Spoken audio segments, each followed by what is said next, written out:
So if you look at the lower headline here, right, your mindset contains your future. I don't know exactly where that's from. I think it's from some American poet that I met online. Right? But this strikes me as a powerful headline, because what we have right now, we have a mindset of negativity around the future. And just today, or yesterday rather, when the COP27 ended, right, I was catching myself also feeling like it's kind of a negative mindset, because I'm looking at the results of COP27 was quite disappointing, to see what actually happened there, apart from the developing nations getting some funding. That's good, but everything else was very short of what I was expecting. What we can talk about in a second. But anyway, the key bullets for the project are these. So first, on the content side, right, we have three big topics, and one of them was already mentioned. The first one is, of course, climate and environment. So this is all about energy. It's about sustainability. It's about pollution. It's about all those topics that go around this, including alternative energy, nuclear fusion, solar, all those topics. That's the first one.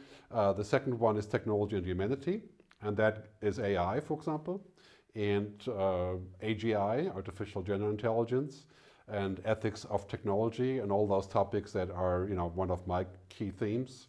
That includes things like genetic engineering, human genome editing, that sort of scenarios of the future.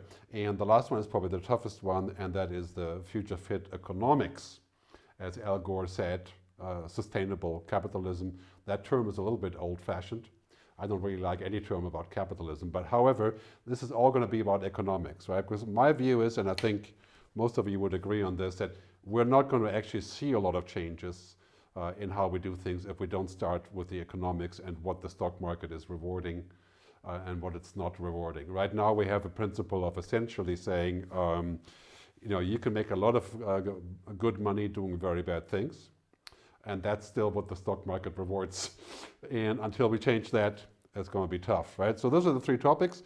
And in general, the difference to other organizations that do similar things is that primarily what I want to do with the Good Future Project, and of course we can discuss that later, it's all about the narrative. I think we have enough people doing research, we have enough future focus, we have enough, Millennium Project and World Economic Forum. We have a lot of that, right? But we don't have a lot of good stories about the future. The stories we have about the future are negative, by and large. From the social dilemma to, of course, Black Mirror, to pretty much anything that comes out from Netflix and Hollywood and Bollywood and what you have, right? So we need to create a good narrative. And this is not a narrative about being stupid or naive, but about saying, we have achieved so many things already. If you look back just 200 years ago, the average life expectancy was 34 years. And now it's 76, 81 in most other countries. And the story goes on, right? So a new narrative about how that could work and that inspires people to believe that the good future is possible. Because one of my central beliefs is that if people don't think that the good future is possible, they resign, right? They kind of shrink and shrivel, right? And you can see that at COP27. That was a very big story. So many people cried at the end of this conference, right?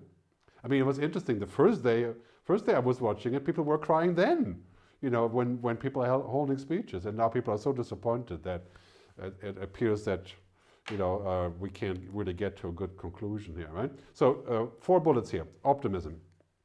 As Christiana Figueres says, no, she was the negotiator for Paris 2015. Optimism is like being stubborn, believing that it's possible, right? And that, I think, is so crucial. That has nothing to do with being naive, but choosing to take sides on the narrative, right? Empowerment. Empowering people who have good stories to come out with them and actually encourage them to dream and to come forward, right? Inspiration, and only after that, the change. I really believe, if you're looking around the landscape of what people are doing, we have hundreds of groups that have action, campaigns, right? From Greenpeace to Extinction Rebellion to, legal, illegal groups all across, right? We have all of that. So my view is that we may eventually want to take campaigns and campaign for something, but the primary purpose is to tell stories that get other people moving, right? And I think the primary vehicle for that is video. to me, that has always been the quickest path to people realizing this. And how would we do this? So here's a kind of bullets, how I'm thinking about this. So the new narrative is expressed with, of course, writings, posts, and maybe ebooks. You know, I have a hunch that many of us could write short ebooks, you know, 20, 30, 50 pages, and put them out as a good future project. Free ebooks, of course. Right? Videos and films, and of course, events. And I started 2 years ago working on this concept of the Good Future Festival, which is kind of, I call it a jokingly, a combination of Davos, TED, and Burning Man. It's like, you know, bringing together people who are proponents of the good future to make a lot of noise about it. You know, and generally speaking, I think that the other day I spoke to somebody who reminded me of this, the Gandhi effect, right? If 5% of people have a strong agenda that makes a lot of sense, that can incorporate everybody in society, it can very quickly go to 50%, and then it becomes the new normal, right? That's what happened when Gandhi essentially freed India from the British occupation. So this is kind of the summary that I envision, you know, for things that we can do. And now I'd like to hear your comments or feedback.